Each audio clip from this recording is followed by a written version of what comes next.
Pre-season is over! Ilang araw na lang, NBA season na. So ang tanong ng madami, anong prediction ko? To be honest, medyo nahirapan ako. Pero sige, bahala na. Ito na yung predictions ko.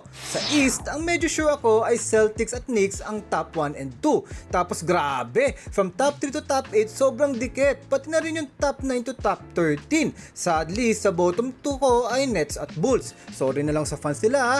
Kung pwede lang ilagay lahat sa number 1, why not? Pero kailangan realistic tayo, diba? Sa West naman, top 4 magiging dikit din yan. Tapos yung top 5 to 13, intense competition yan.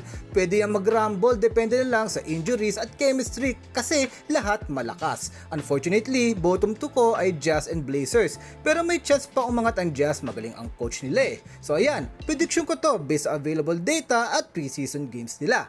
Kung gusto nyo, mag-predicting kayo at i-post nyo sa comments. Mas okay yun kaysa magalit, diba? Explain nyo rin para healthy yung discussion.